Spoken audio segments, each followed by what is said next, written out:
Aloha, everybody. Welcome back to Photocon Hawaii Virtual. I hope you're having a good time. I certainly am. Nice to see all of you out there. We really like it in the chat box. If you wouldn't mind, let us know where you are so we can identify that we've got people coming in from all over the world. It's a great way for us and wonderful for Hawaii. Really good. For those of you who might have just seen Bella Kotak, fantastic woman photographer. What an extraordinary woman, and amount of details that she goes into is incredible. Today we have Peter Hurley coming on, and Peter, as many of you already know, is a very, very exciting fellow to listen to and watch. What's interesting is Peter started off as a model, which I think is fascinating because he knows all the moves and all the things that go on. But first of all, I'd like to bring in Mason Higa from Canon. Mason, you're out there somewhere. You want to join us? Hello, Mason. How are you doing, man? How's it going? You know what? We're having a good time. Here we are in Hawaii, and we're talking to people all over the world, and we have you with us.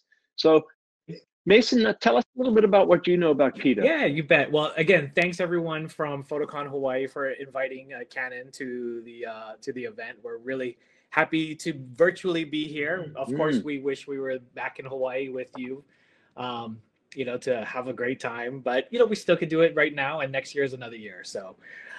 Yes. Yeah, so my name is Mason Higa. I work with Canon USA. I'm a field marketing specialist, and I'm part of the group. And we get to go around and have a great time and teach people all about the fun, you know, great things about Canon and photography. So it's part of what we do. And again, thankfully, we're here with you folks. You know, we just announced a few new products as well too. So I just wanted to highlight that we introduced two new lenses recently. It's the RF 50mm 1.8 STM. So for those of you that are looking for a new prime lens for your RF mount, the RF 50mm is a great walk around lens. It's super sharp and wide open. You can be shooting at 1.8 and it's going to be fantastic. Also, we just announced an RF 7200 f4 LISUSM, and that lens as well too. It's so compact. Oh, you know what? I've got it right here. Look at this. Look at this. This is a 7200. I'm not sure if you guys can like. This is tiny, you know. And so it's so cool because it's like this is packable now. You know, instead of in a small bag. I mean, so you know, it's a great little lens. Would be great for your kit. So I really just wanted to give a shout out to all the new products that we have. That'll be great for like the RF mount. But yes, so back to the main reason why we're here today is Peter Hurley. I mean, if you've ever seen Peter Hurley, you'll never forget Peter Hurley. And I don't want to steal his thunder or anything, but it's just like Peter makes an impact. So yeah, he does indeed. We're happy to have him as an explorer of light. You know, he does incredible work, of course. I mean, that's the reason why he's one of our explorers of light. And you guys you're in for a real treat today. Really, like, I'm just going to be sitting back here and I'll be helping to answer. If you guys have any questions, I have a few of my coworkers as well. We're in the moderating, you know, in the chat, and we're happy to help any technical questions that you might have about Canon products. But other than that, I'd love to introduce Peter Hurley, explorer of light, and phenomenal photographer. Fantastic. Thank you, Mason. Hey guys, Josh! What's going on? Hi, Peter. Hi, everybody. Peter, where are you? I am in Tucson, Arizona right now. Yeah, just on vacation, right? Ranch in Tucson, and I had to run around the place to find a hardwire to get in to see you guys, and I got it all done, and I'm here. We like that. We've been looking forward to it. There are a lot of people in Hawaii that have just tuned in here. We've got a great audience for you, and we look forward to it. I'm out of this, Mason. I'll talk to you guys later towards the end of the workshop. Take care. Mason, when you're ready, you can leave Peter to the room. I'll let Peter take it away. I mean, I don't want to distract or anything. No one's here to see me. Everybody's here to see Peter. So I'll see you guys later. Rick, thanks, Mason. I just wanted to say before he went off, I wanted to thank Rick for having me. I was so psyched to be able to go to Hawaii at some point, and that didn't happen, but maybe next year. All right. But we are here, and I know you guys are sitting at home, and it's so cool to be able to do this. So thank you, Rick, for, you know, bringing it home, making sure that we got this done. I think it's been nice being online with people and being able to connect, even though we're photographers and we're all around and it's hard to photograph people and I'm a portrait guy, but we still have to get our tools sharpened so we're ready to go when this whole thing ends and we can get back to business. And I know a lot of you and a lot of the headshot crew people I have are shooting up a storm, so it's pretty cool. I got to thank Canon for not only, I've been an explorer of light since 2015, and the products mean so much to me. I think the biggest thing is that they keep coming out with amazing stuff. Did you hear those two lenses that Mason just fired up? I mean, I've got, look at this. I'm holding this bad boy. This is my R5 with my 70-200 on it, the RF, the new lens, and I love it. I brought it here, so hopefully I get some pictures of some horses and stuff while I'm out here. But this program is called From Zero to Shebang, and I'm going to explain what that all is. If any of you guys know me, this word shebang kind of took off. So we're going to bring up the slideshow presentation, and I'm going to start with a 3, 2, 1, shebang! All right, let's go. And it's on the back of my shirt. There we go. All right, let's do it. Let's bring up the slideshow and get going. The PDFs for the slideshow, guys. Let's go. There it is. All right, that's my name. You know it. Let's go. And like I said, Canon products are awesome. If you guys have not tried out the new mirrorless system, you have to go do it. Like, it's amazing. I haven't put this sucker down. And when I got the OSR, I didn't put it down. Now I got the R5, I don't put it down. Like, I don't know what to do. So we're going to talk about the lens lineup that I use and some stuff that's coming up here. So we'll do that. Like I said, from zero to shebang, and I'm going to give you a definition, shebang and all that stuff. And I'm going to show you what starting from zero is in a minute. All right. But I want you to imagine it's going from zero to shebang. Think about this. And what it is essentially how you direct your subject to get that shot. I yell shebang, but hold on, we'll get to it. I got it in here. If you guys want to follow me on Instagram, you can follow Peter_Hurley. You can follow @Headshot Crew. If you hit my link in my bio, you can see all the deals that we're talking about here with the B&H. Some of the specials of some of the products that I have that B&H so graciously gave you a discount on. If you feel like firing anything up, and we'll talk about that in a little bit. But follow me on Instagram. I made it private for some reason, and I found that my following's gone up. So I will accept you, but you just have to get in there. Anyway, this was some of my work. So some of the videos that were in here did not go into the PDF. So I'm going to just talk about them. And that was just some of my work, but you can go to peterhurley.com and you can check out my work. So what is this shebang thing? Here it is. I gave it a definition. I make up words and I happen to define this. A characteristic, attribute, or trait that an image possesses that produces a visceral gut reaction of approval in the artist who, upon viewing it for the first time, rejoices by yelling shebang at the top of their lungs. So I don't care what it is for you guys. I don't care if it happens. You can feel free to borrow the word shebang. Use the shebang word all you want. I did not trademark shebang, which people told me to, but it's like the whole shebang. I don't know if you can trademark shebang. Maybe I'll try. But I did trademark squinch, which we'll talk about, I'm sure, at some point. Squinching, I trademarked. So if you squint, you get squinch, you got to talk about it. But if you use shebang, you just go nuts. But the point is not whether or not you should use the word shebang or not. I want to talk about why I use it. I use it when I'm excited about my work. So what happens is, as a portrait photographer, we are giving energy towards our subject. So if I don't get excited about my work, how the heck are they going to get excited about it? So I have to be excited. I use the word shebang. People seem to like it. It's stuck. And now when I don't say it, people are like, why didn't you say shebang? And I was like, I don't know. This is a video where they used it in Kevin, like he says shebang. You got to see the episode, but I have it in a video where he says shebang, and these writers come up and they grab my terminology and they use it, which is crazy, but whatever.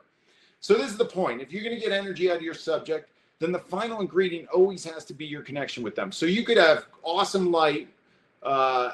By the way, I'm side lit. This bugs me so much. I'm in this room. I was trying to figure out my spatial orientation, and I got a big thing coming out of my head. So I put pillows in there to block the window.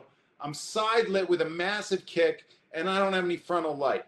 So that's kind of upsetting me, and I'm a little low, so I'm going to raise my chair a little bit. But anyway, the point is that we got it. Let's say you got amazing light, you got them set up, they're perfect, everything's phenomenal, and you're just clicking away and you're not giving them any energy.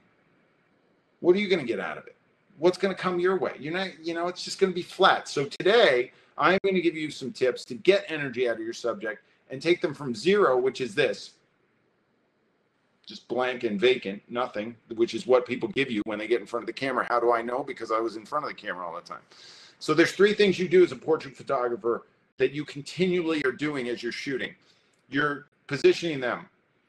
And I'm a headshot photographer. Predominantly, I do a lot of close-up work. So I'm positioning the body and the face. All right. The second thing I do is I compose. Once I position them, they're not moving. Then I compose my shot. And I don't go for any direction toward their facial expression and towards a reaction until I make a connection with them at the end. So and then I go back to it. I move them. I set myself back up. I position the body again. And I start from the feet and I work up, because you want to work with the face, the angle of the face last, in case they have long hair, it's a woman or something, and then you have to get the face in the right positioning. And then, because once you move them and the hair moves, you got to go in and fix the hair again potentially, or if you have a hair person, then you can go in and fix that. But you got to have this rocking and rolling for yourself. So, all right, let's keep going here. In order to connect, you better get damn excited about the work you're doing. Like I said before, if you're not excited about it, how the heck is your subject going to be excited about it? How the heck are they going to be excited? It's damn near impossible for them to get excited about something if you're not excited about it. So I love this quote from Alfred Eisenstadt.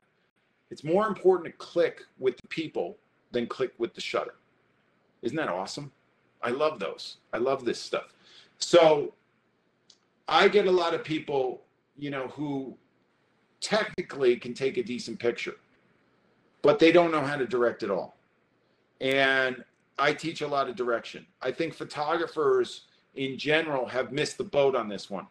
I think, one, you have to have so many people in front of your camera to get comfortable and have a routine that you work with, which we're going to get into as well, that you have to be practicing this all the time. And it's connection. And for me, that's the whole shebang. That's what it's about. Direction is the final ingredient in portraiture for me, and that's what we're talking about today. Okay, so now you've got an understanding what a shebang is. Where's the 0 come from? What is 0? 0, I like to use acronyms. I use I call it NEFA-face, non-existent facial activity. Non-existent facial activity is what people do when they first get in front of your camera. Generally, they go like this. There's 3 things we can change on our face. You know what they are?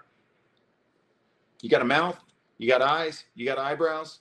You can change your, you can probably flare some nostrils maybe, but I don't think it's going to change the expression much. So mouth, eyes, and eyebrows. So as a portrait photographer, you've got to use mouth, eyes, and eyebrows throughout the session. So look at this guy, this miserable character. It looks like a mugshot. What am I doing? Nothing. I'm not moving my mouth, my eyes, or my eyebrows. All right. This was a shot I took. And then I took the next shot that I actually use as my headshot. And I did that. What did I do? I threw in a little squinch. I did tweak it. That was a raw file. But if I didn't retouch so if you want to see, my shots come in like that sometimes. And then I go like that to them. I just tweak them up a bit. Right. So there you go. Hint of a smile. The little squinch, which we're going to get into later. If you don't know what squinching is, we're going to talk about it. That's from the eyes. So the bottom lids go up a little bit, adds confidence to the shot. And that's it. I didn't even use much with the brow here. So it's just a little bit, and it goes a long way. But look at the difference. Look at the difference in the energy coming through the camera. Now, this was a selfie. So and when I do my selfies, I put them on self-timer, and then I run in front of the camera, and then I stand there, and then I run back, and I do it again. So it's a little crazy. So this is a quote I said once, and I thought it was very apropos for this moment. I believe our responsibility as photographers is to pull the best out of our subjects, no matter how stiff and lifeless they are. The thing is cameras are intimidating. You get camera pointed on you, people become stiff and lifeless. This is just what goes down. And luckily they do. Luckily they do. You know why? that's a skill set you have. That's why there's all these like headshot booths and stuff popping up all over the place. Like at an airport, you can go in a booth and get your headshot taken. And it's like, it's just going to take your picture. And there's no direction there. That's not going to help that person. That person's still going to have nepha face. They're going to be all nepha'd out. How do you think I know this stuff? How do you think I know it? You know why I know it? Because I spent a lot of time in front of the camera. I was modeling for Polo. This is a Ralph Lauren shoot I did. This was my first modeling job, and I got in front of Bruce Weber's camera, and I was just sailing. And sailing is my life. I trained for 2 Olympic Games. I was a member of the United States sailing team. And so at this moment, I'm not thinking about the camera at all. I'm just sailing up to he was sitting on a dock, and I came cruising up to it really fast, and he took this picture. And that was my thing. So when I was on a boat, I was fine. But then they put me after this, I got real modeling jobs, and I was like a fish out of water. I didn't know how to model. There wasn't any modeling school. There wasn't anything. There was only my rapport with the photographer I was with. So if the photographer didn't have any game, I was terrible in front of a camera. I didn't know what to do. So this was for Polo, and this is I'm in the middle. I'm sinking in the chair. The chair is not staying. Let me raise this chair. So I'm in the middle, and I had a ponytail, and they lopped the ponytail off in Photoshop. That was my first. I didn't know what Photoshop was, and all of a sudden I have no ponytail. I was like, "What is that? How'd they do that?" I got to eat ice cream for Haagen-Dazs. This was amazing. This was cool. Who wouldn't want to do that? That was an awesome job. I was eating the ice cream, and I asked for more. That was an empty cup. I guess it was a special cup or something. I don't know. And they put the ice cream in, and I ate it. I was like, "Can I have more?" And I heard them whispering, "The model wants more ice cream." I was like, "Yeah, give me the ice cream." Anyway, it was shot by Brigitte Lacombe, who's amazing. You should look her up. You should look up Bruce Weber and Brigitte Lacombe. These are the photographers that I got to work with, which were phenomenal. And it was shot on a terrace on Fifth Avenue overlooking Central Park. And I always ask, how is this lit? When I talk about this in a classroom situation, I always talk about how it's lit. And most people don't get it right. Like it was, looks like it's natural light, and it is essentially natural light, but the whole front was a fill from an octobank on this terrace that I had to dive under and squeeze around and get into that position. I walked around the streets of New York in my underwear. I sailed. This was for Abercrombie and Fitch, and I was super ripped, so I always show this one off. This is my favorite picture ever taken in my life. A lot of times I'll talk about this picture. I want you guys to do that. This is important. I want you to understand how important pictures are. Like, I don't think anybody will take a better picture of that than me, of me than that. Nobody's ever going to beat that for me. Like, that's awesome. I was 30. I was training for the Olympics. It was in the Abercrombie quarterly catalog. It was all over the place, and I'm super ripped. So nobody's ever going to get a better picture of me than that. It's just never going to happen. So what I always tell people to, and I want you to think about this, what is your favorite picture of yourself right now in your brain? Real quick. What is it? I don't care if you were 12, if it's now, if it's recent, or if it's really old. As portrait photographers, my goal with everybody, as a portrait photographer, my goal with everybody I photograph is to give them a unique picture of themselves at this stage in their life that they're in front of my camera that means something to them. Like, I want it to be their favorite picture of themselves now. That looks like them. Like, this doesn't look like me anymore. I'm 20 years older. But I want you to think about that picture, that if you don't have a favorite picture of yourself, then you better go take one or have somebody take one. Get one. You need a good picture of yourself. But when I have clients come in, I'm always trying to strive to be the guy that they go, those were my favorite pictures ever taken in my life. And they're actually current because I'm using them. So I have a current headshot that's my favorite, and I have this one. I did a lot of ads while I was sailing. So they had me sail, and I was sailing this boat and with my fake family, and they had me cracking up the whole time. We're a mile from, we're on a tow line way behind the boat. The only direction the photographer gave us was you have to smile like a maniac the entire time. So my cheeks hurt after this job. Anyway, I'm going to get through these. But I was never that confident or sure of myself in front of a camera. When I was smiling like that, it was fine. It was pretty easy. When I had something to do, I was sailing. And I got this job. I was the Wrangler guy for a while. And this kind of showed. I got this job and they sent me to North Carolina. I'm in a field. The photographer and I connected pretty well. I thought I looked pretty cool. See, there's some brow activity going on there. I got the brow activity going on, which is cool.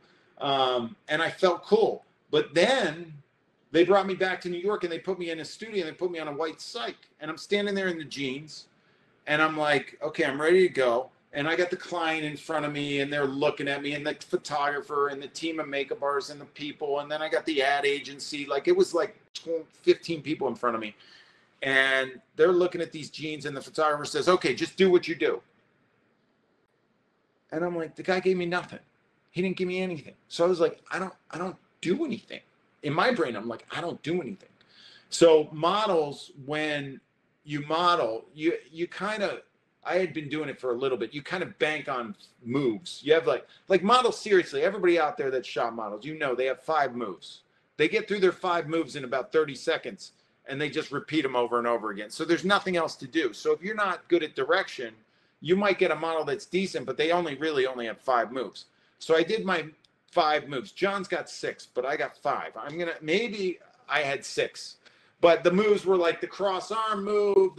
I'll do them for you. Let's see if I can stand up and do it for you. So I can't really do it. I was like this. I was like this. I moved over here. I gave him some brow sound. Then I went like this and I crossed my arms and I think I went like this. And my face must have been completely blank. I think my face might have been like, oh shoot, I'm at like, I did all my 5 moves. I don't have another move. So my face looked like this and the shot came out like this. Hopefully everybody's laughing right now. You're supposed to laugh. It's supposed to be laughing. It's seriously like I had no, you guys, I do see the chat. So if you have anything in there, I don't mind it. It's very difficult to do this thing. I am talking to myself while I'm looking at myself and I'm talking to myself and I'm hoping you guys are enjoying it. So, you know, it's, you can't see the top of the image. That's good. This is it. It ran in the magazine just like that. It's amazing. Anyway, the point is that, you know, I didn't get the direction. If I knew exactly, if I didn't get the direction from the photographer, I was not going to be very good. All right. So you have to take some responsibility here of the way you direct your subject. If you want to crank your work and if you consider yourself a professional, there's a lot of people talking a big game that they've been pros for years and years. And I look at their work and everybody's NEFA-faced, non-existent facial activity. All right. What's the number one question I get? What do you think the number one question I get is? Has it been asked yet in the chat, wherever the chat is? What do you think the number one question I get is? The number one question should have run through your brain. And it's not technical, it's not gear. I like answering questions about gear and I like doing all that. But the number one question I get is, well, Georgie's almost onto it. How do you get them to smile? That's a good one. We're going to go over how I get them to smile. But paper, plastic, that's awesome. It's how do you get them to relax? Number one question. How do you get your subject to relax? And the answer is very simple, but it's not easy. The answer is you just get them to forget about the camera. So think about it and forget about the fact that they're tense. So you should eliminate the word relax from your vocabulary as a photographer. Unless you're saying, hey, do you mind? You're holding a lot of tension in your earlobes. Could you relax them for me? I mean, if you're going to say it like that or something like that, that will do it. But otherwise, you don't want to tell your subject to relax. I do this thing called the Headshot Intensive Workshop, and the photographers shoot me. And the first thing they say, okay, you look a little tense. We're going to get you to relax. And I was like, have you ever had anybody tell you, hey, can you just relax? And then all of a sudden you just go, oh my God, I feel so much better now. Thank you. Wow, that was perfect. Let's go. That's what gets them to relax is the fact that you bring their brain off the camera. So you will bring their brain away from the camera by knowing your stuff, having an agenda, telling them things that you do repetitively over and over again so you know what you're doing, which will gain confidence in what you do. And then they'll forget about the camera and you'll be off to the races. You make a connection and it's over. It's amazing. And you do it by developing your shtick. Your shtick is how you roll, right? It's kind of special talent or interest or area activity, a comic theme or gimmick, but it's essentially how you roll, all right? And how you roll is how you roll. So I can tell you how I roll, doesn't mean it's going to resonate with you, right? I can give you stuff that will work, and I'm going to. We're going to have some stuff that just is a slam dunk for you to direct your subject, but you've got to deliver anything I give you with confidence, and if it doesn't resonate with you, you skip it. You don't do it. I have a lot of people take my workshops, and they'll call my assistant and be like, I don't know if I can spend a weekend with Peter. He's so high energy. He's crazy. And she's like, yeah, he's not that bad. He doesn't keep his energy up like that the entire time. You'll be fine, right? But when I'm shooting, I don't really have an off switch. So I can't. So an introvert will get coached by me and be like, I don't know about any of this. And I'm like, okay, so here's what you can do. You have to do it your way. And guess what? Doing it your way makes it so much better, because you are not going to get the same shots I would get in there. Nobody's going to get the same shots you get. It's your shots. All right. And it's already built into you. Don't be anybody but yourself. You are perfect. You're perfect. If you're an introvert and you're quiet and you're shy and you love taking pictures of people, you're going to figure it out. You're going to figure it out. How many of you have said this before you took a shot? This one. 1, 2, 3. How many have said that? All of us. I've said it. You've said it. All of us have said it. Do you think anybody gets miraculously better on 3? What the heck are you getting them ready for? Could you imagine if they all of a sudden got better on 3? I wouldn't be sitting here. No, you wouldn't be spending your time on a Sunday hanging out with me. You'd be like, they do not get better on 3. Actually, you're calling attention to things that you shouldn't. None of us would even be here if they got better on 3. So stop saying 1, 2, 3. Now, the only way to do it is, I know there's a lot of wedding photographers, and you got to get the group, and everybody's got to have their eyes open. And yeah, maybe you lay a 1, 2, 3 on a group, but you never lay it on anybody individually, because what you're doing is you're calling out their conscious brain to control their facial expression. Now, I don't know how many of you controlled your facial expression consciously all day today, but if you did, you need a nap, because that would be a lot of work. Like, we don't do that. Our brain knows what to make our face do. We don't. So the minute that you start to control your face, it gets weird. You're a novice. So there's only 2 times that I believe we control our face: in front of a mirror and in front of a camera. So in front of a mirror, guess what? You can look at yourself. Like right now, can you look at yourself? Can you see yourself? I don't know if you can, because I'm the presenter, you might not be. I don't know if you guys can see yourselves, but let's say you go on a Zoom. You could look at yourself the whole time. You could pin yourself on that thing and look at yourself the whole time if you wanted to. I don't know if you want to do that, but you could. So we really don't know what our face is saying. And it's so interesting, you don't know what your face looks like. I mean, I'm looking at mine, but it's really small. I can barely see what my face looks like. So how would I know what to do with it? This is the coolest thing I've ever discovered. I love this. I absolutely love this, guys. The brain will attempt to tell you what your face looks like when you look in a camera, but it doesn't know. I'm going to repeat it. Your brain will try, or your subject's brain will try to tell them what their face looks like, but it doesn't know, and it's wrong. That's the best part. It's wrong. Because if it wasn't, they would never make that face that they were making. It's just, that's it. So you must behave like a mirror for them, right? And coach them on what their face is doing. That's your job. That's what you signed up for. You put your camera in your hands, you look down that barrel, and if somebody's on your turf, and what your turf is, if you do this and you're looking in here and inside there's a human, they're on your turf.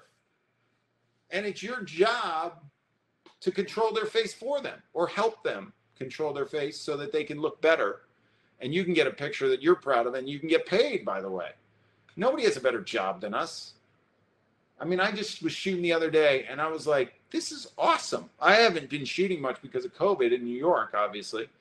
And a guy came in and he braved it, and we masked up. And he unmasked when I was shooting him, and I'm starting to come back a little bit. But he gets in there, and And I was like, this is awesome. Like, we were creating and doing stuff and having fun. I laugh all day long. Like, laughter makes you live longer. Photographers, why do you think photographers live so long? Like, I think you should be laughing all the time. I try to have fun on all my shoots. I mean, it's a huge thing. Now, when you coach them into something, they're gonna feel weird.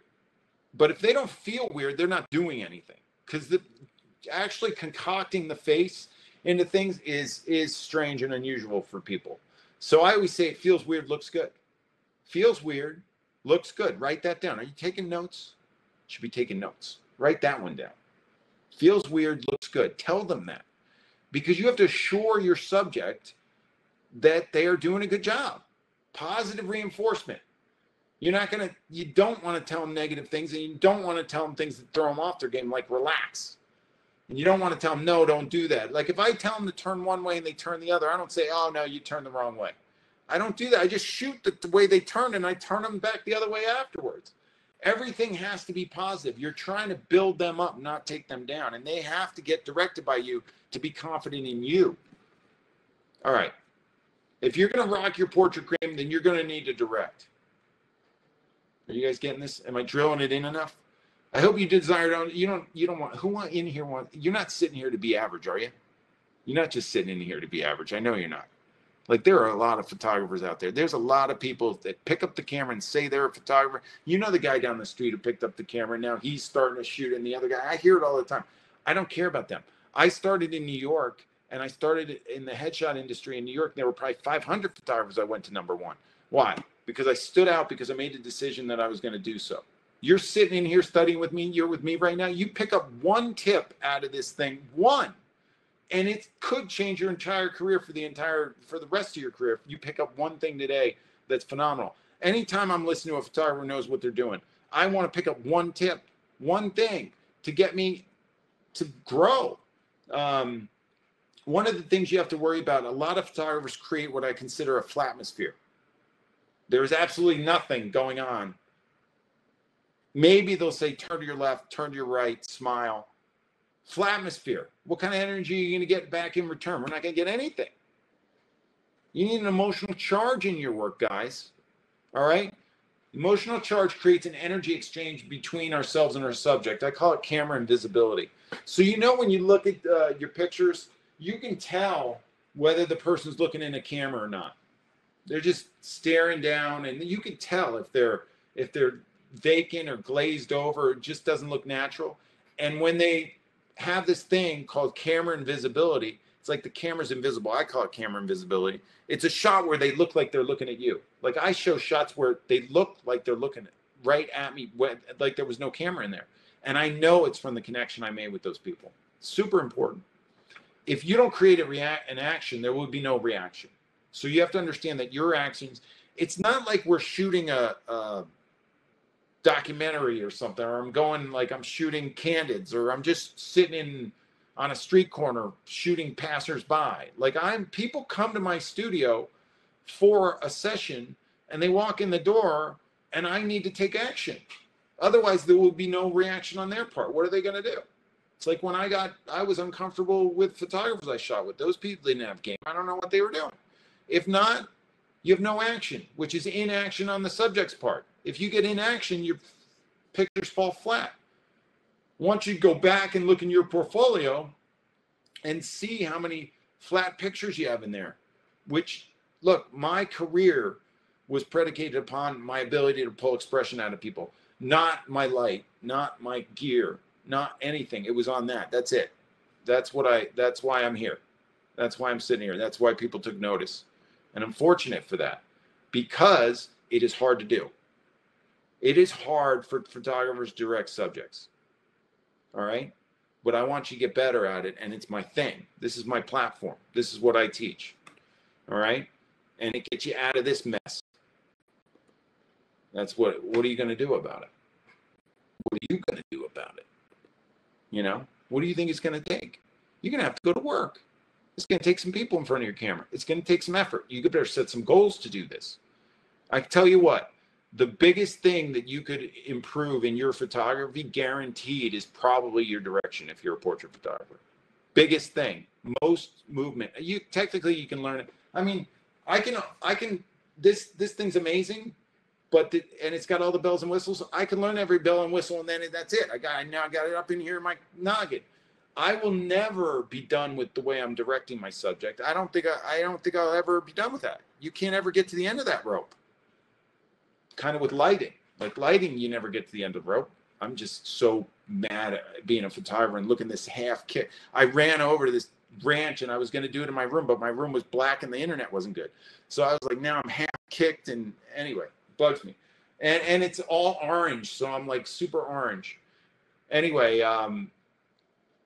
this is important. This is important stuff if you want to stand out. And you're sitting here today. So I think, if I'm not mistaken, you want to stand out. And I think it's worth investing in you and in your getting better. And like I said, you pick up one thing from me, one thing from somebody else today, one thing from somebody tomorrow, one thing from yesterday. Like it builds, because if you pick up that one thing that you know you're going to use every day as a photographer, it's huge. It's so huge. And this is the thing, as photographers, we just don't arrive. You don't all of a sudden go, oh, I'm here. Like, I keep getting better. I still have issues. Like, I got huge jobs when I started. I had jobs where I was freaking out. And I still freak out when I get jobs, but I got through them and I learned from them. And I've had great jobs and jobs gone awry. But that's the learning process, right? I call myself a 180-degree loser because everything that happened, like I failed at making the U.S. Olympic team. I picked up a camera. Like I wouldn't have picked up a camera if I went to the Olympics. I don't know if I would have or not. Like I had a crazy crappy shoot. I had a crazy shoot with a celebrity once. It was super hard, and I learned from it.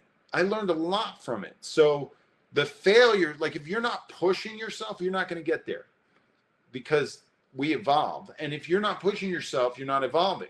That's why I had a guy write something on my, it's all about the squinch is a video you should watch. I was going to have a little piece of it in here, but the video, we're not running videos today, so I'm just going to walk you through it. But he wrote a comment on it that squinching was wrong, whatever, blah, blah, blah, blah, blah. I've been a photographer since 1978. And so I just decided, all right, let's see what this guy's got. Because I'm like, hey, if you've got a good idea and you're a good shooter, I'll listen to you. But if you are downing my moves and your photography sucks, I'm just like, and you're mentioning that you've been a photographer since 1978, that dude definitely hasn't evolved. And I went to his site and it was all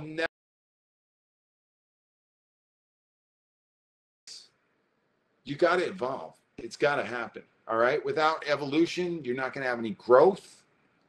And you're here to grow. That's what we do. And all your work, I'm telling you, as a photographer, and this may be the one thing that I want to drill into your brain. It's not a big one, but it seems big. All your work must evolve from one thing, and it's using the power of the first law of learning. In the chat, who knows what the first law of learning is? Who studies with me? Somebody knows it. Come on. Using the power of the first law of learning. Nobody's got it in the chat. Come on. Idris has got it. That's it. Repetition. Repetition. I've been saying the same thing for years. Like I do this. I used to do it in a routine that was so strict that it used to screw me up, because humans aren't the same. So if you lay something on one person and you lay it on another, it's going to be two different things. So, but repetition is the first law of learning. So let's say you've said something funny to somebody. Let's say to create laughter on a set. That's one of a portrait photographer's greatest gifts. All right. If you can create laughter out of your subject on demand, I guess, or on command, either one, you've got something, right? It's the hardest thing to do. But you've said things to people while they're in front of your cameras, and it's elicited laughter from them. And I bet you said it again, didn't you? Yeah. So that's the way you build your shtick. And it builds up over time, over repetition. Guess what? The repetition gets ingrained, and it becomes like second nature to you. So when people come in, I'm not paying any attention to anything right now when I photograph except the energy the person's giving me. because I don't have to, because I shoot so much, I'm not, technically the light's perfect. My gear is amazing. I'm really good with the Canon and stuff. And I know I don't think about my ISO, aperture, or shutter speed ever. It's all set. Lenses are set. I didn't bring the 85 1.2 DS with me, but that's the lens that I have on my camera in the studio when I'm shooting headshots, because I love that sucker. I brought the 70-200 because I just didn't want to bring. I brought the 28-70. Have you seen that thing? Holy smokes, guys! Look at this bad boy. Look at this. Look at this sucker. Get your hands on one of these. F2. It's crazy. Canon makes the best stuff. Anyway, that's really important to me. So yeah, I mean, everything comes together. So the gear is important, right? But the repetition of the way I direct is what it's about. I'm not going to get the expressions out of the people I want if I don't have something set up to get me into that repetitive mode. It's also a resource. So when you have a tough shoot going on, you don't have to think because you're in repetition mode. That's it. That's the deal.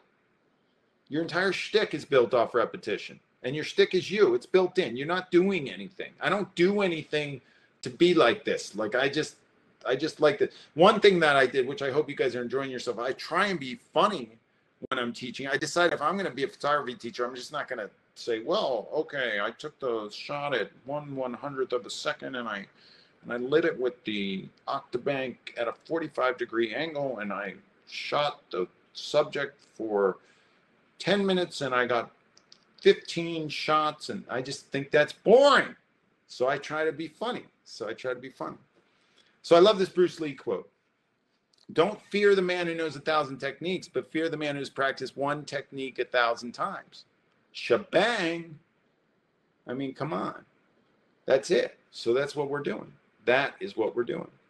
All right. This creates imagery that only you can produce as the artist that you are. So amazing. Like I teach these workshops and I have the photographers come in and the lights, I set up the lights for everybody. Like I have the lighting set up. We're going to get into some, I'll show you the lights. I use the Westcott Peter Hurley Syndicate. It's awesome. I don't have it behind me though. But I have it here. I brought it with me. So I use the Syndicate, and you know, it's like I set them up in my studio and everything's the same, and for the most part for the photographers I'm teaching, and we bring in models come in to photograph, and you can see the energy of the person change just because the photographer they're in front of. I mean, that's it. I was shooting a woman, and I was doing an F-stoppers video. It was perfecting the headshot. If you haven't gotten that one, go check it out. Use the code Peter50. I think it'll give you $50 off. All right. Wait, I got a question pop up. I'll answer it. How did a question pop up out of the blue? I saw a question and it disappeared. Anyway, so I'm shooting that tutorial, and this girl came in, and she was an actress, and she had curly hair. So I shot her with the curly hair, and she said, hey, can I do straight hair? I was like, sure, you can do straight hair. And then the day went on, and I forgot. And then she's like, wait, we were going to do my straight hair. And it was like, and I had to go watch my daughter dance at school. And I was like, I got to go to see my daughter in this dance she's doing. I got to go. But I had like 45 minutes. And I said to the hair person, blow that hair out as fast as you can and get her in front of my camera. I had to leave at 1:50 to make it to 2 o'clock at the school. It was like 1:15. She got the blowout going. She got her in front of my camera at 1:45. I shot for 5 minutes, and I ran, and I said to my assistant, just start shooting, shoot more for her, and let her change and do another look and shoot her like that so she gets some straight hair shots, and I'll be right back. I came back at 3. I walk in the door, and my assistant's like, you got to see this. And I was like, what? And she said, look at this. And then look at this. And I was like, what happened? She goes, that's when you left, and that's when I came in. And you saw the energy of the and my assistant's amazing. It's not that. It's that the energy changed because I had built the rapport with her. As the photographer, you have to build the rapport. So the minute they step in somebody else's camera, it's a different game. It's a different show. It's a different operation altogether. So you have to step up for this, right? Let's talk about tools of the trade. This is stuff I like to talk about. So these are the camera options I have right now. I have my R5 here. my beauty, obviously. EOS R. I got EOS Rs in the studio. I still have a 5D Mark IV that I use for stuff as well. I had a 5DSR, which I love that camera, but it got stolen. Some dude walked into my studio saying this is amazing. Guy walks in, says he wants to have a photo shoot for his wife who's pregnant, and he goes and gets some water at the water cooler. My assistant's like, "You want water?" He goes, "Yeah." He goes, "How do I get in touch with you to set up a shoot?" And she's like, "Oh, well, let me give you our card or email address." So she walks in the other room, and I was hanging drapes. So I was up on this ladder. I was hanging my blackout curtains, and I wasn't watching the dude. He goes into my closet right next to the water cooler, grabs my 5D DSR with a 70 to 200 on it, and I think he took my 16 to 35 because I can't find it anywhere, and he walks out. Unbelievable. Right in front of us. Brittany had a shoot right after that. She's like, "Where's the camera?" I was like, "What do you mean, where's the camera?" She's like, "It's not here." The guy took it. So we got him on my video camera on my Ring doorbell, and they caught the guy. Amazing. And I get the insurance money, and I put it into an EOS R anyway, or a EOS. I'll put it into the R5. I got it, so it worked out. All right. Lens choices. So guys, that lens on the left, the RF 24 to 105 f4, is usually, whenever I travel, I bring that lens, and that's the only one I bring. So I shoot my headshots with it. Because I can get wide, I can get tight, I can do everything with that lens. I love that lens. So when I travel, I want to go light, I just bring that lens. Because what do you think the difference is between bringing that lens or bringing these two babies? I mean, just the weight a lot, like crazy. It's amazing. So that lens I love, and I love having it in my kit. I also use it for a ton of video stuff. The 85-1.2 DS is my lens of choice when I'm in the studio. What becomes very important with your work is that it's consistent. So you want to make sure that you have a camera lens combo that you love and that works for you, and an aperture. What's going to change the look of our work the most? The aperture. So I'm going 85-1.2 DS at about 3.2 right now is where I keep it, which is amazing. So, and then the RF 70 to 200, I just think that's a lens you can't live without. What do you do without that lens? Like, that lens is just insane. That's why I'm going to like do all sorts of stuff with that lens. And I shoot it at 92 millimeters when I shoot my headshots with it. And I love it too. I love it as well. It's hard to choose, right? Here are the EFs that I was using. If you are shooting a DSLR, I have the 24 to 105 f4. There's an 85 1.4, I guess is what that one is. The EF1, the 100 millimeter macro was my go-to for a long time. I really love that lens. And the 70 to 200 f4, I'm really interested in trying that new RF 70. I think it's a 70 to 200 f4 that came out, right? Just like to mimic the EF.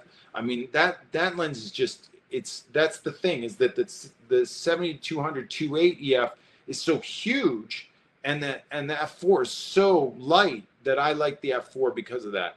And I don't know what the differences are between the new one that came out and that one yet, because I have not seen the new one. So that would be cool to see and get my hands on. So these are the ones I'm using. So what I'm doing is I like a little longer focal length for headshots, and the distance between me and my subject is the most important thing. So the look's important, but the distance, like if I'm talking to you guys and I'm jammed up in your face like this, it can be intimidating, right? But if I'm like way back over here, like how am I going to talk to you way over here? It's ridiculous. It's the same as when you're shooting. You want to be in close proximity to your subject so that you can make a connection with them. You don't want to be across the room. You don't want to shoot a headshot at 200, I don't think. And you don't want to shoot a headshot at 50. It just gets distorted and weird, and you're too close, and you're going to scare them. Faisal Elite. Oh, guys, if you want the B&H deals, do me a favor. Go to my Instagram. This is the only way I could figure out how to set up the link. Go to my Instagram, Peter_Hurley, and hit the link in the bio, because that'll take you to my link tree, and that's where all these different things are. You can get the Headshot Crew free coaching. You can get my headshot banner thing. I'm going to give you a code for that. I think it's PhotoCon. Anyway, we'll talk about it as we go. I think I took it out of the slideshow, so I'll talk about it in the end if you guys have any questions or anything. So Faisal, CT3472LV, if you're looking for a tripod, and I don't know why, I found the Faisal and I just love these guys, and B&H is giving a deal on it, 10% off. So go get it if you need a tripod, because these are, I don't even know, I can't tell you, I don't know if anybody in the chat uses a Faisal, but it's just like butter. Like that thing's smooth and light and beautiful. And I used to talk about that. Everybody used to ask me, what's the one piece of gear? This was before I made it. I made lights, like I made my own gear, I made my Hurley Pro gear and stuff. And I still would say that I can't shoot without a Faisal. I am always on a tripod, guys. Couple reasons. One is I'm directing with my hands, and I'm using my hands a lot, right? How do I use my hands when I got a camera in one of them? I can't, right? Also, camera height changes, right? I mean, the height of the subject changes. So if I go, like I'm standing when I'm shooting, and if I have to lean down to get on somebody's height, their height's not going to change over the course of the shoot. I can set my tripod where I want it, and then it's easy. But I got to have this sucker on the front of it, and you can also get a deal on that too, the Arca Swiss PO ball head. I'm also giving away one of these for the Headshot of the Month contest, which is going on Headshot Crew, which I will put the link on the link tree after I get off here. I forgot to do that, so I will do that. And you can all join Headshot of the Month if you want. I'll talk about Headshot Crew in a minute. Tethering is huge. Guys, do you use tether tools? I use I got the tether cable with me. I usually always travel with my tether table that goes on my secondary tripod, which is the Faisal 3442. So write this down, Faisal CT347 LV and 3472 LV, and the 3442 Tournament is the travel one I use, in case you want to know. And tether tool stuff rocks. Like guys, I'm 90. Well, I'm at a dude ranch, and I'm going to be running around on horses and stuff, so I'm not going to be tethered while I'm here. And that is so rare to me. I'm like a fish out of water if I'm not. I'm tethered 90. I would say 99% of the time, but it's probably more like 97. Because I know all week I'm not going to be tethered. I shoot into, oh, there's my go-to gear. There you go. I shoot into Capture One. I love Capture One software. I think it's the fastest, slickest thing out there, and it's part of my workflow that I can't live without. And I use the Westcott Syndicate, which I designed, which is amazing. So here's me in front of this is the original Flex kit, and it's LED panels, and you have 3 options. And the deals right now at B&H are crazy. I have the deal. I know what the deal is. So here's the deal. Where'd my, I don't know where. I don't know what's going on. My computer's acting funny. So we won't go to the deal. But I will tell you that you can get, hold on. I'm not going to do this now because I'm looking for emails that I had in the slide. Maybe it's in the slideshow. Okay, here's the deal. All right, the Flex kit. Daylight. It's $37.59. I think it's normal. I don't know what the normal prices are. Oh no, I have them right here. Oh my gosh, I was going to share my screen with this. That's why I was going to share my screen. Hold on. So here's, oh, now I got timed out of it, but let me go into it and get it, and I'll share my screen with you guys so you can see this. So if you use the code Headshot Crew, let me see if I could share my screen and get you guys in here.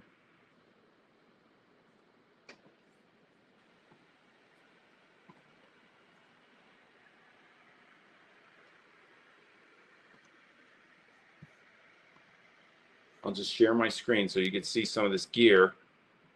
Here we go. All right. So if you use the code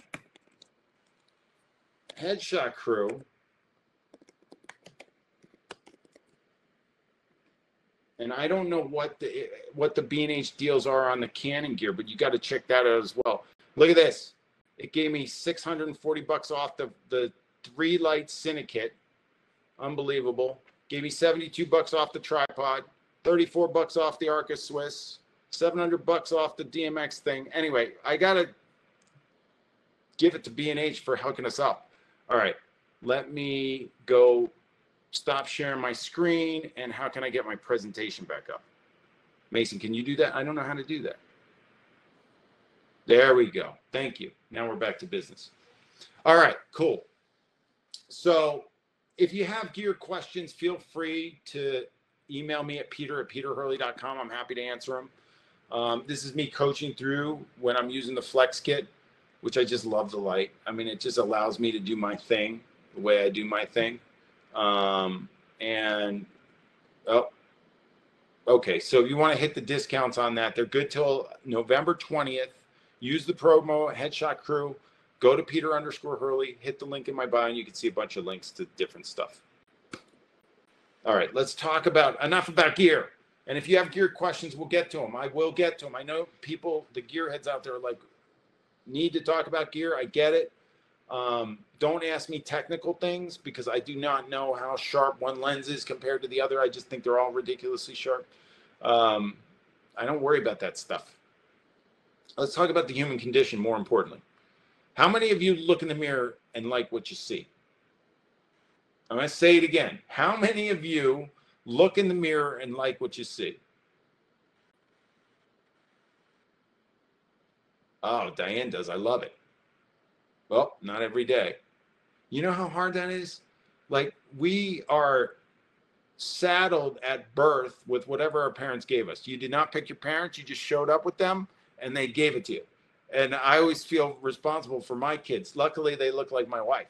But the thing is that, you know, it's like I was modeling and my agent put this on the front of my card.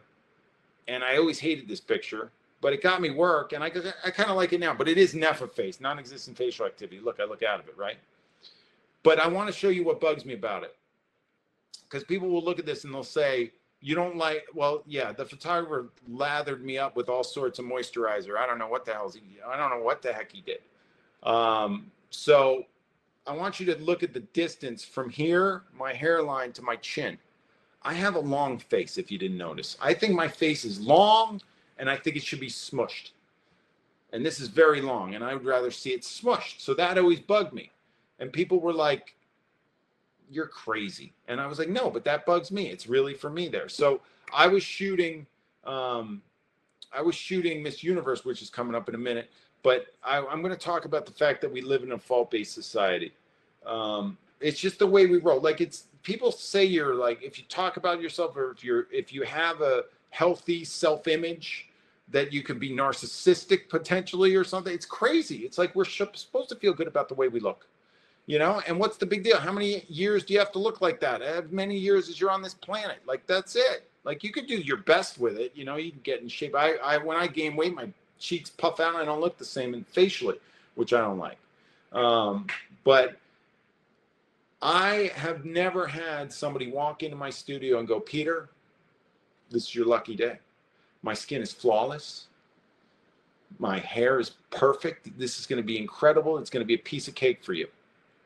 I've never had that. You know what they say? Ah, what am I doing here? I'm spending all this money. I didn't sleep. I got bags under my eyes. It was a terrible day. It's raining. My hair's drenched. This is a mess. I'm in a disaster area. I'm like, that's what you get as a photographer, right? Because people see their faults first. But I never had a 10-year-old come in and go, Peter, you know, it would have really been great if I'd lost the 10 pounds before the shoot. Like, when does this happen is what I'm trying to say. Like, at what age do we start worrying it when we have to attract a significant other? You know, at what age does this start happening? And then all of a sudden you put people in front of a camera and it's like ripping a Band-Aid off. It's like they're there and this is their issue. So there's a moment I wait for, and it's when I shoot tethered. So I bring them out and I show them their picture and I wait to hear what they say about themselves. I know my pictures are good. I know the stuff's good. But there's a moment when they, you know, they look at it and they say, oh, you know, I don't know what they're looking at, right? So I had this woman in here in front of the camera and she says, her husband was across the room. She said, honey, I can't stand my face. And I was so shocked because Miss Universe cannot stand her face apparently. How crazy is that? So how do you think everybody feels? So this is something that we're up against and something that we're always going to be dealing with. So what can help you? Your technique, your talent, your skill, your gear, because you can make better pictures with better light and better camera and better stuff. And then you can take care of it. So how many of you have seen this? The FedEx logo. See how the guy who made it built an arrow into it? Did you ever see that? Some of you haven't seen the arrow before probably in your life. You look at it, you read FedEx. You don't even see the arrow. The arrow's white, right? But the arrow's there. It's like the thing that bugs you about your face. Like the thing that my face is long like this. Most people don't see that. They're like, you're just a big guy. You don't have, you should have a face that your head that matches your body. You know, I'm a tall guy. Most people don't see that, but I see it. So I tell my clients, whatever you see is there. It's in the shot. It's like this FedEx thing. The arrow's there, but nobody else sees it. So don't worry about it. That thing that bothers you about you, don't worry about it. That's a perceived flaw because nobody sees it. It may be there for you, yes, but get over it. And you have to get your subjects over it too, so you can take good pictures that they're happy about. I did a TEDx talk on the subject, and that's where I consider myself 90% therapist, 10% photographer. I just go into therapy mode on them, right? When in front of the camera, this was from our TEDx talk. I did it with Dr. Anna Rowley, and she came up with this. We came up with this together. When somebody's in front of the camera, they're going to do one of four things. They're either going to own it, pose, diminish, or avoid. That's it. That's it. I was a diminisher when I modeled. I didn't know what to do. I just became less of myself. 60% of you will diminish if you get in front of cameras. 18% are going to avoid it altogether. You have like PAS, picture avoidance syndrome. 15% pose. You know, they get right in there and they start posing for you, which is inauthentic and looks, I hate looking pose. And 7% own it. Those are the people who go, what do you want me to do? And I'm like, just do whatever you're doing, you know, and they do whatever they don't, the camera doesn't face them. It's rare. So what we have to do is run people up the scale, and you have to do it. You have to acknowledge where this person falls in on the scale and then work them through it. PAS, picture avoidance syndrome. Internally, they'll feel like this. That's internal. Externally, they'll give you NEFA face, non-existent facial activity.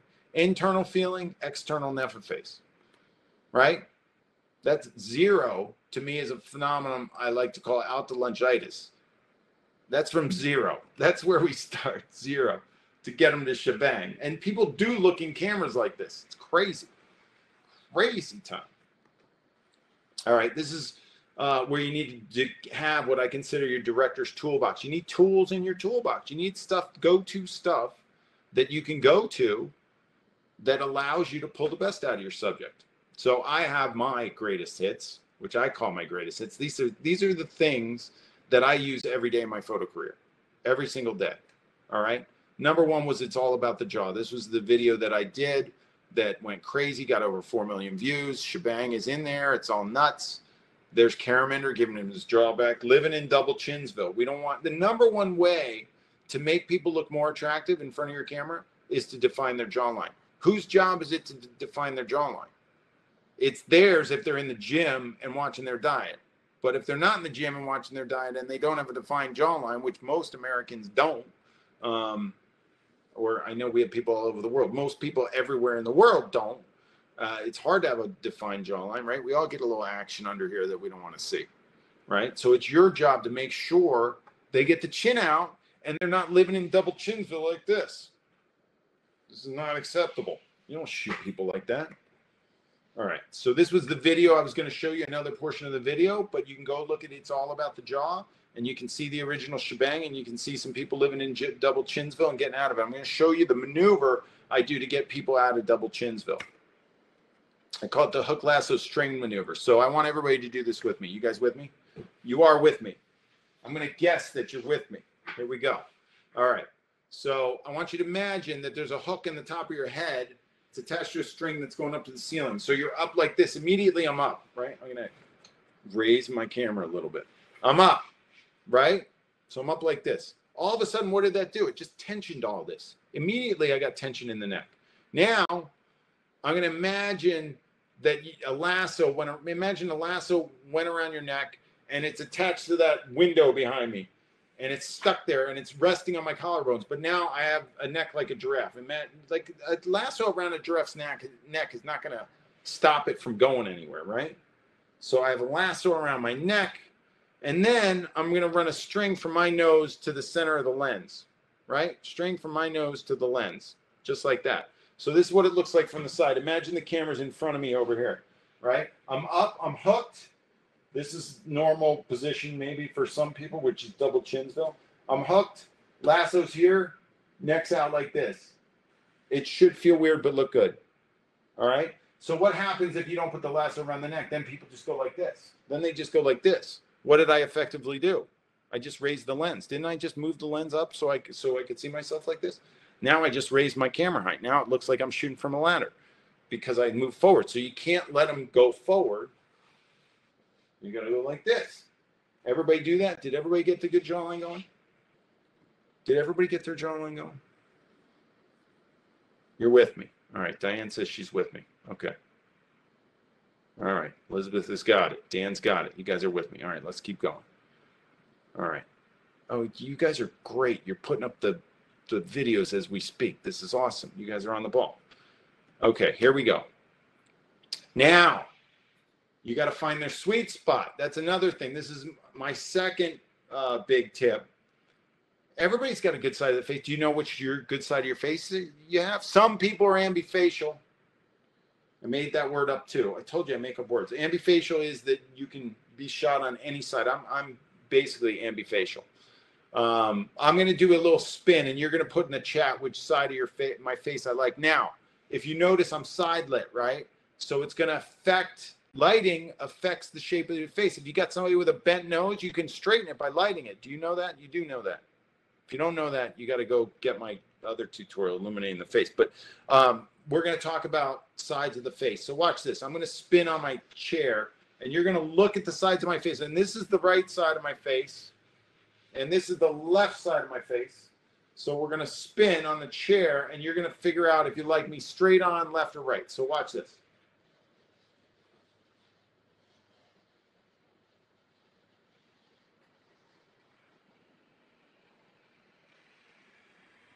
I'm sinking. I'm sinking. Oh, geez, the chair just went down. Why did the chair go down? All right. Oh, look, we got right side, left. Okay, so how many people, if you like the right, put in the poll. If you like the left, put in the poll. Now, the problem is that we got split lighting, so it's a little weird. If you like straight on, neither. People like neither. I have nothing for you. How is neither an answer? 8 people.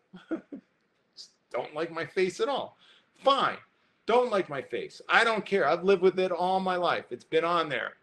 It's been sitting on my face. My face has been on my face all my life. And I'm going to live with it. Sitting right there. All right. So, look, it's like almost 50-50, basically. Some people, anyway, that's important. As a photographer, you need to know. Now, I'll give you some tips. 90% of people part their hair on their good side. 90%. The 10% that should part it the other way, but you have to notice that and decide. Some people can part their hair either way. When I was in high school, I parted my hair on the right because I'm ambifacial. And then as I got older, I parted on my left. For those of you that are lacking follicular horsepower, you have to determine where you might have parted it when you actually had hair on the top of your head. So when I get bald guys in, I got to decide on their side of their face. So I do a test. I want you to get people in front of your camera. I want you to do 3 shots. Straight on. Boom. Right here. One here and one here. There. Always tilt out with the head this way. And then with this way, tilt this way. I had to think about that. Because you're always trying to strengthen the jaw line that's closest to the camera. So if I go like this and I go like this, I'm slacking this jawline. Here I'm strengthening. Slacking, strengthening. Got that? Wow. All right. People like the right side of my face. Left side is my good side. My sweet spot's right here. Everybody's got a sweet spot. This is my sweet spot. So when I model like this, that's the sweet spot. Because I just did it so much. All right. So here we go. I will twist people around like this. Check them out. Twist them around. Make moves. Get them going. See what's happening. Make it all happen. All right? So you start to look at the sides of the face of somebody the moment that they walk in your studio or get near you or whatever. Jason, I'm glad you like that. All right. So here, look at this guy, right? This is Ben. Ben has a really sharp features, really great jawline on that side. But watch when I turned him. I turned him. Look at the banana nose, right? It hooks. So this is lighting and genetics. He's cracking up, but you can see the bend in the nose when it's like nothing like that. Amazing, right? Oh, now we got to talk about the squinch. That should have a trademark next to it. The squinch is huge, guys. I want everybody to practice their squinching. So what is squinching? There's Caraminder again. It's got almost 3 million views on this sucker. I mean, it's got 3 million now. This was, I don't know when I did the screenshot. It was in Orange is the New Black. That's a video that I'm not gonna be able to play. This is a video that was on ABC News about the squinch. So let's go back and talk about the squinching. So everybody do this. I'm gonna take my glasses off so you can really see this. Squinching creates confidence in the eyes. So does, it's like deer in the headlights, like creates fear. When we're uncertain as humans, guess what? We do this. I don't talk to you like that's creepy if I bring my eyes really wide and strange. And I mean, this is so serious that should we, well, I won't stop the screen share because I don't know how to get back to it. So that's creepy, right? I don't talk to people like this.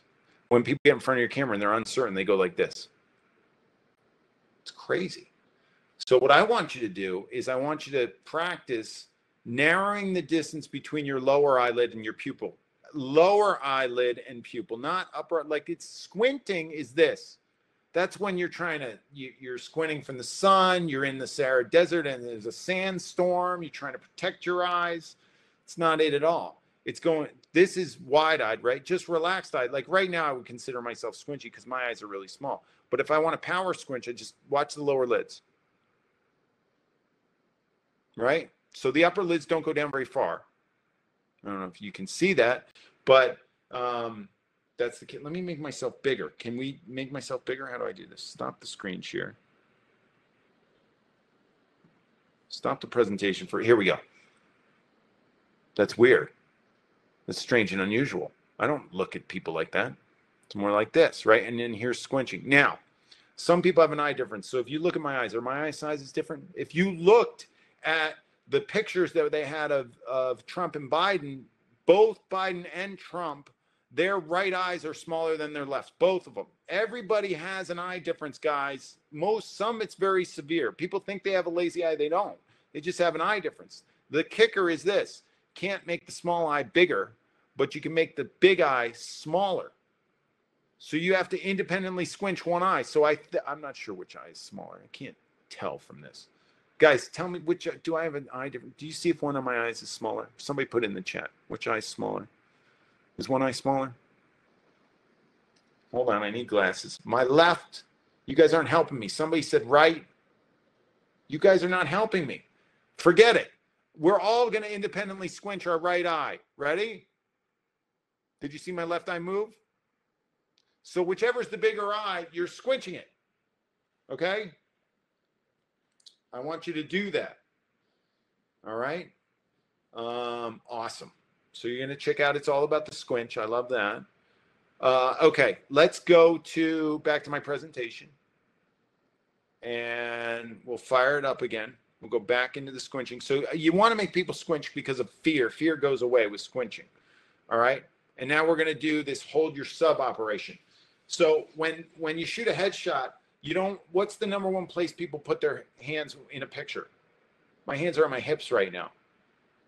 It makes me wider. Arms go out of frame on angles. It's crazy. But watch when I go like this. My hands are down. That's good. But if you act like you're holding a sub, there is a video that was supposed to be in here called Hold Your Sub. That's also on my YouTube channel. You guys should all subscribe there anyway. If you hold your sub, look at my arms now. So what I'm doing is I'm putting my arms like this and bringing them out. Let me just do it back here. So hold the hands like this. Keep the elbows in. And then I'm sinking again. This chair doesn't like staying upright. All right, hold your sub. So look at that video. That video is awesome. Here it is. Ready? This is hands on hips. This is hands straight down. This is holding the sub. Let's do it again. Hands on hips, hands straight down, holding the sub. One more time. Hands on hips, arms straight down, holding the sub. Now, do you think if you do that, the women can tell me, like, isn't that this area is like a like guys like deltoid definition and showing off the shoulders. Women don't like this area, the upper arms usually. And if you do that with somebody that gets in front of your camera, how much more confidence are they going to have? It's going to be amazing. It's going to be amazing. All right, now we're going to talk about giving you some instant mojo.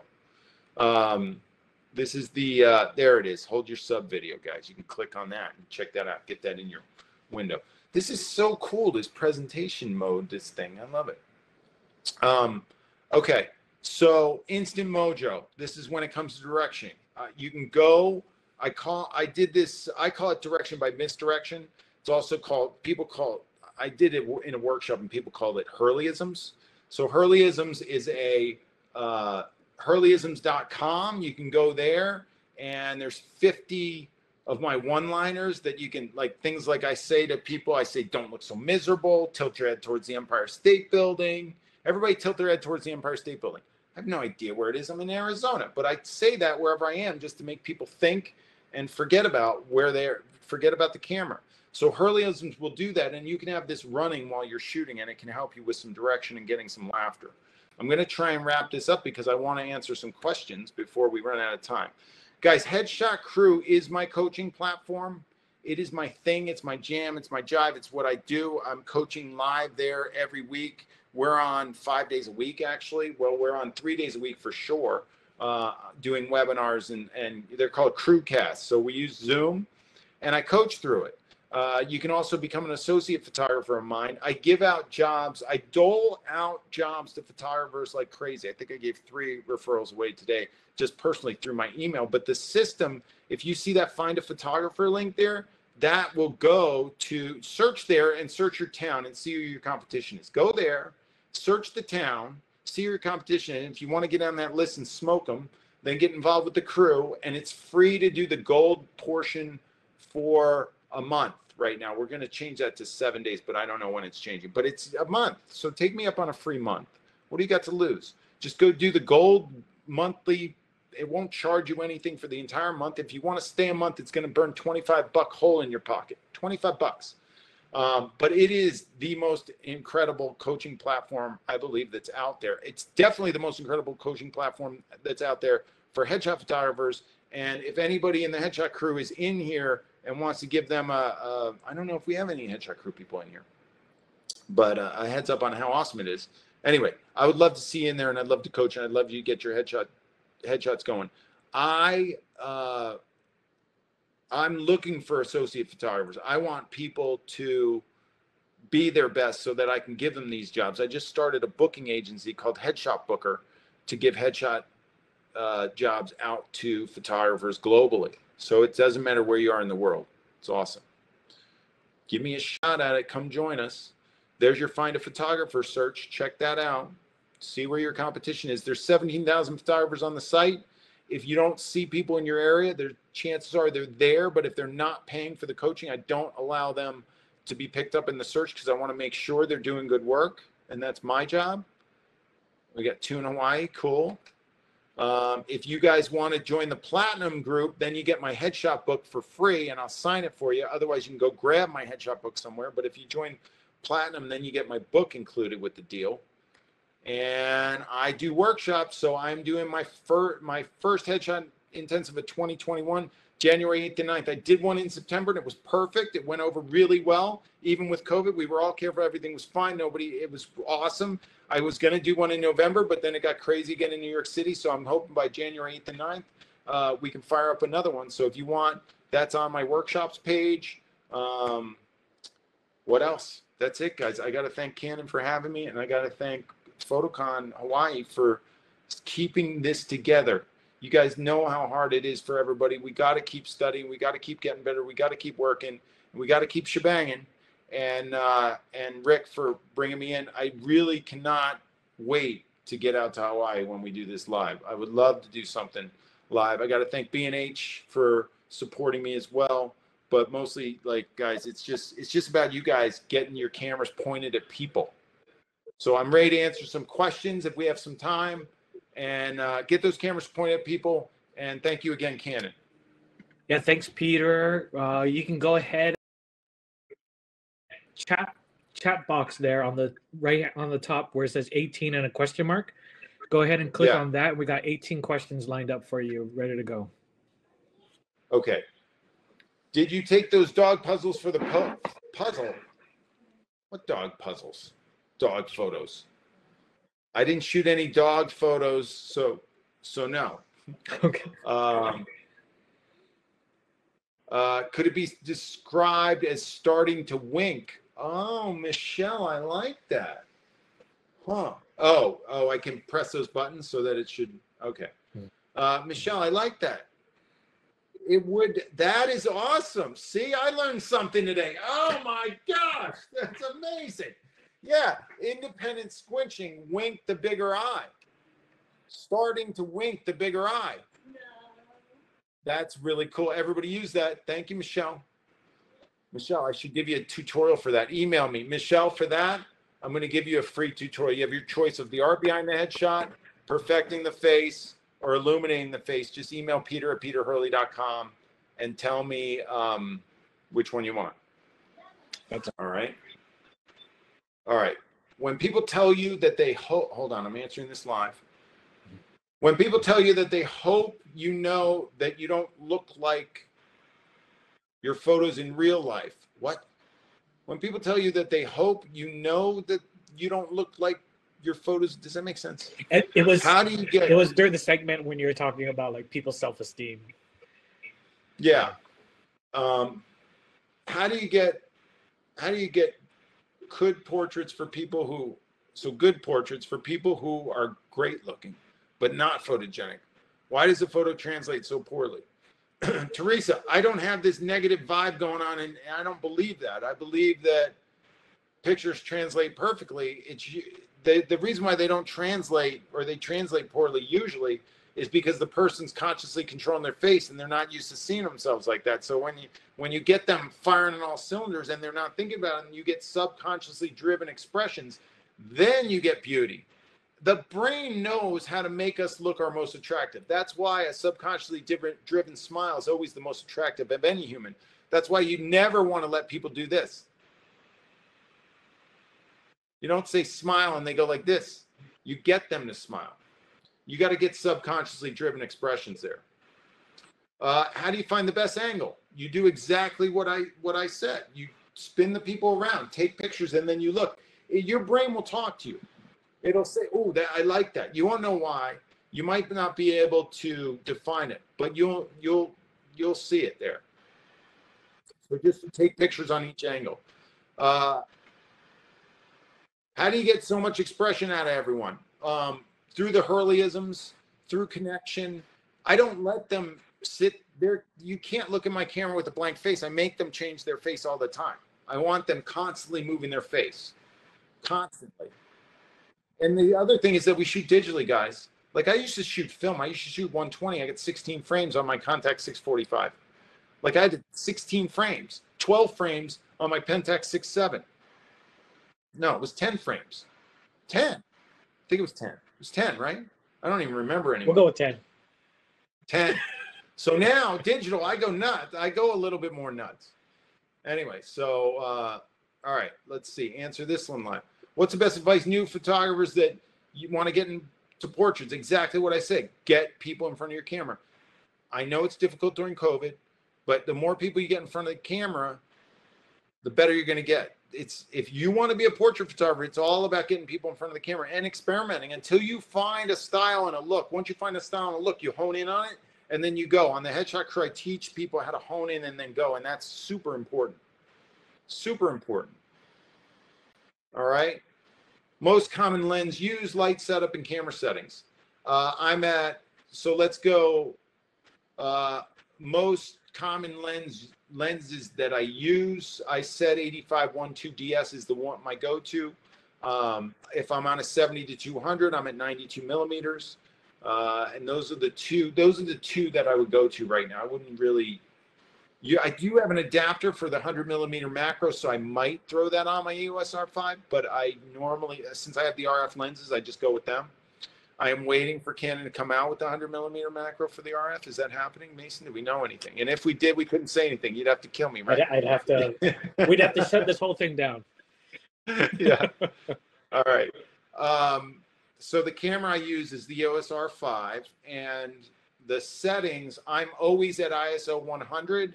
I'm at 1/160th of a second at f3.2 because I shoot with the Westcott Syndicate, and the key lights are at, I usually use a triangle, so they're all kind of all 3 keys. The 2 are even, the bottom one's pumped up a little bit. The 2 are at 30%. It's a lot of output, so if you go above 30%, it hurts people's eyes. So I'm at 30% output, and then on the bottom, I go about 35. And when I shoot men, the key's at 30%, the fill's at 10, and the kick's at about 15. That's the technical stuff, guys. You're getting it. I'll answer anything. I'm an open book. That's the other thing that's really important to me. I don't know who you're getting taught by or what you're learning or where you're gaining stuff or knowledge. I'm an open book. Like, you can ask me anything and I'll answer. I don't hold anything back. Is that it? We have more. Hold on. Go ahead and scroll down. Yep. There we go. Yep. How do you get people to connect? It's basically, I mean, you have to. You don't have a choice. So you have people skills. You know, when you meet somebody new and you try and break the ice, and you get, and then like you're with them for 5 or 10 minutes or 15 minutes, and all of a sudden it's not the same as when they first walked in. That's like the way it is in a photo shoot. It just gets better as you go. You will get more subconsciously driven expressions at the end of the shoot than at the beginning. That's just the way it works. The minute the pressure's off, they get better. So just keep shooting and keep giving them positive reinforcement. You'll connect with them. But have your shtick down, so that you have your routine, your repetition, so that you have to appear confident to them. If you're confident, then that drizzles off onto them, and that's huge. And if I may as well too, just know your gear, know your settings, know your gear, so that way you're not fumbling with it, and that way you can have that opportunity to connect with people as well too. Yeah, you have to take that out of the equation. So what I say is, what happens is, if you're technical and you don't have your technical in your back pocket, I like to say it's like, imagine you're like, the way that I work, and I know this, when I look in the lens, I'm hyper focused. Like, I see everything happening at once. I see the shirt out of place. I see the hair out of place. I see the expression off. I get the composition and the crop right and everything. And I said this I did a workshop, an event, Headshot Mania 2, and I had to do the closing keynote. And I came up with this analogy where it was, I want you to imagine that you're in a car in the middle of winter, and you walk out to your car and it's freezing, and you open it and you turn it on, and you turn on the defrost, and you take your ice thing out and you start chipping away at the ice, and the defrost opens that hole at the bottom of the windshield that's like this big. All right. As portrait photographers, we're like looking through that hole. And what happens is, as you get better, as your routine gets better, the ice starts to melt and things start to come clear. And you're like, oh my gosh, I'm getting people to smile now. Oh, I'm connecting with people. Oh my gosh, wait, I'm getting better picture. Wait, my technical's really good. And all of a sudden the whole car's defrosted, and then you're shooting and you see everything. But you have to work up to it. So now you might be like this if you're just starting. And it's just got to slowly go away. And the more things like you do like this, the more that stuff's going to happen. And that's with smiling or with anything. Keep practicing. Keep practicing. Yeah. Is it bad to ask them questions? I do sometimes, and they say they feel comfortable. Then I don't want them talking to me. No, you can't answer. Don't ask them questions. Any questions you want to ask, you ask when you're not shooting. That's people skills before they get in front of your camera. If they're talking, you can't shoot them. Why would you ask them a question? I don't ask them questions that they're supposed to answer. Most of them are just for fun or something dumb, like, if I have to think, I can't think of something, a staple that I use question-wise. I don't really ask questions because I don't want them talking. I don't want them answering the question, so it just doesn't work. But ask questions to get to know them and build a rapport before you get them in front of the camera. It's fine. Question, curious about your mental prep before shoot 48-24-2. I don't have mental prep anymore, really. I used to, and I think mentally preparing is just knowing what gear and lighting you're going to do. Like, you don't know the way the person's going to behave. I get apprehensive, or I say the adrenaline rushes with celebrities for me, which I like. It doesn't as much as it used to. It still does though. So I'm a little bit apprehensive, but mentally preparing for it. I guess I trained for the Olympics for sailing, and I was always nervous during races, before races. It means something to you. Like if you're not really nervous at all before a shoot, it doesn't mean as much. Like I don't get as nervous before shoots at all, as I used to. But you mentally preparing should just mean you already have your stuff together. You already know what you're going to do. You're ready to roll, and then you just go right into it and perform. Best modifier for headshots, strips. Strip boxes are the best. I like shooting strips, and I shoot three. I shoot in a triangle, so three. So you can. When I travel on the road, I use the Westcott Rapid Box strips, which you can get 10% off of all Westcott products using that code. And you can put the 600 EX RT2s in it, right? Is that what it is? That's the ones I use. I have it here. I don't have it with me. You could put speed lights in. So if you're a speed light shooter, you can put a rapid box on the front of it. If you're a strobe shooter, you could put any soft box that's a strip, 1x3, 1x2. I like strips. If you're shooting LEDs, they come in, it's a square light, so it's just set up for you. Being chatty and funny helps the initial tension out of the room. Any tip for introvert photographers? Yeah, I think you're being an introvert, you have to do things that are within your comfort zone. So connect with them. You don't have to connect with them by doing anything verbal if you don't want to. Like I'll do stuff that's nonverbal as well. And I'll also, your toned downness might be exactly what they need. You have to find it. But I do nonverbal communication as well by using my hands and stuff like that and getting them where I want. Most of it's really trying to get them chilled out. And like I said, I'm not an introvert, so I don't know what you're up against mentally.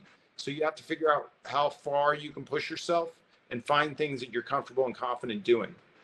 And it works. You can be your quiet self, get beautiful, ridiculously amazing pictures. Some photographers just don't say anything and they get that. It's fine too. But you have to be aware of what you want out of your subject. And if they're giving it to you through that, you did your job. If they're not giving it to you, you've got to do something to get it. Also, too, if you guys, we just announced. There it is. This is the EL1. This is even like the newest unreleased flash as well too. It's big. It's big. Wow. Yeah, it's the new flash, and so we'll be testing it out. And yeah, definitely you'll be able to utilize this for a lot of your portraits and stuff. And so yeah, this is going to be coming out in a few months. That is so cool. That. So that's a sneak peek. We didn't have to shut it down for this. We didn't have to shut it down, but sneak peek with this little speed light right here. Very cool. Wonder if there's any resources you can recommend for learning about psychology and portraiture, building rapport with your subject. Yeah, you should read my book, I would say.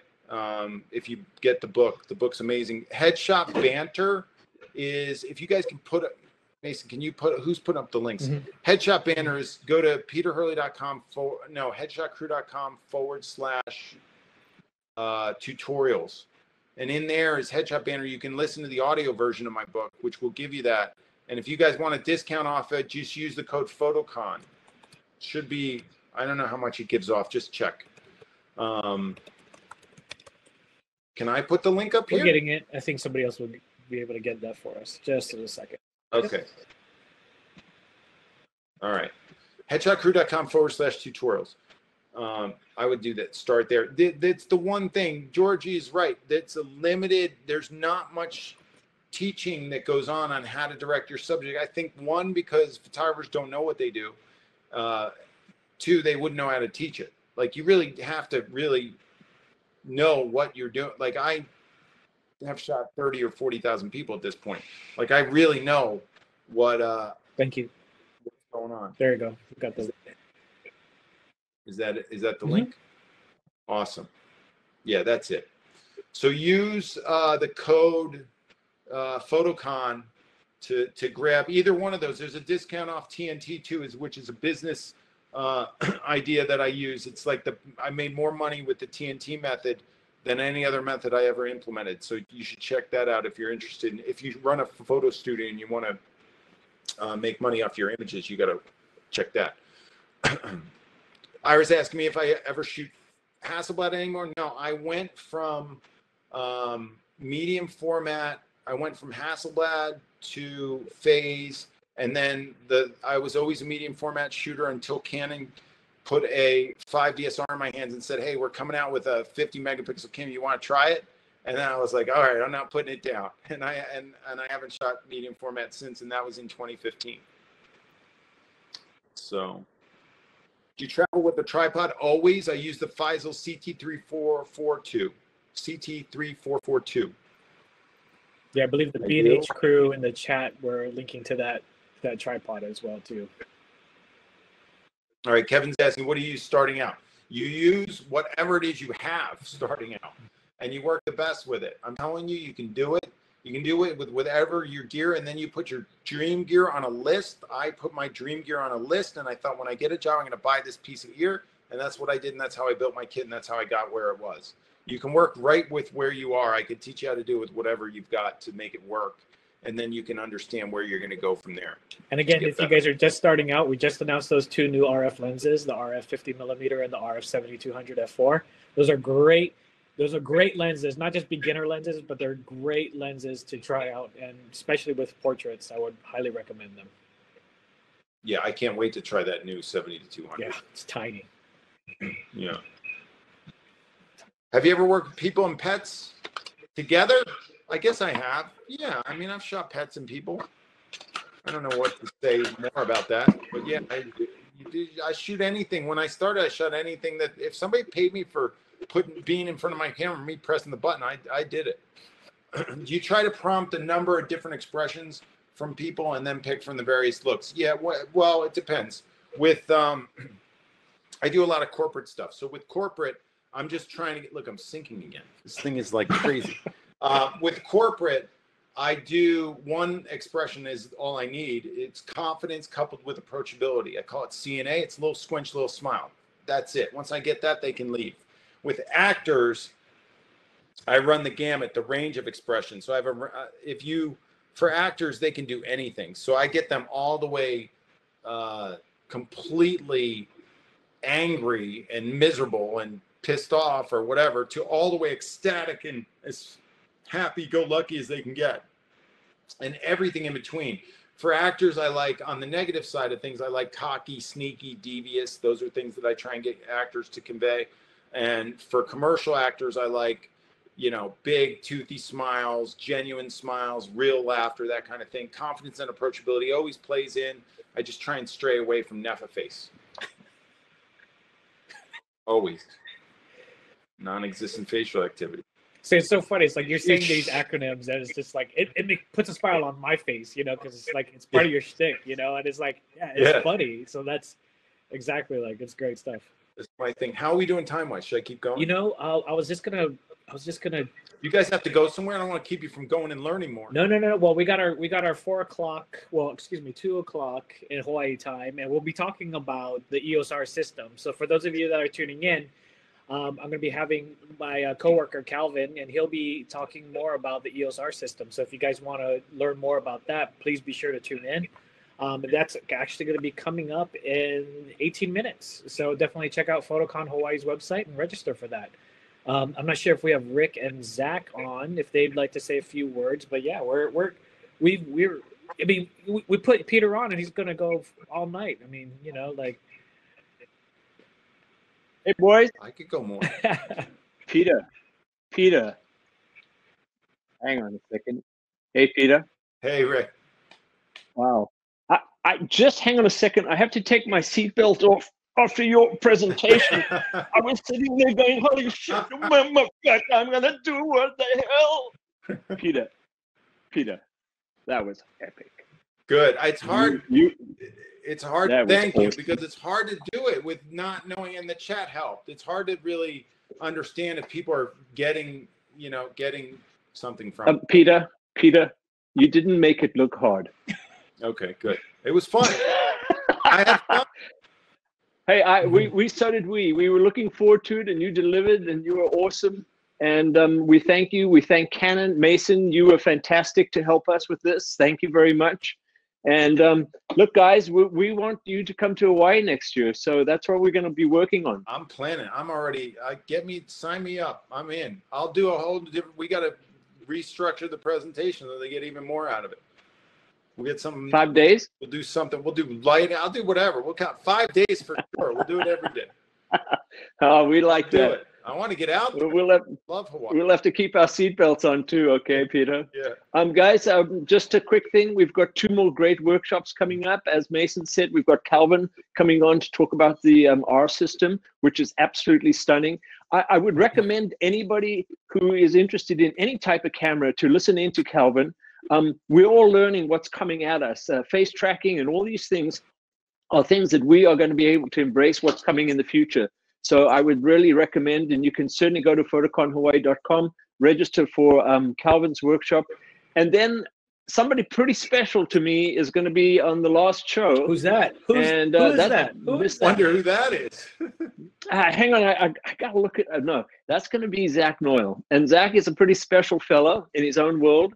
And we're looking forward to it. And he's going to be doing something that I think is fascinating, and that he's known for being on top of the water and around the water, but this time he's going to do underwater.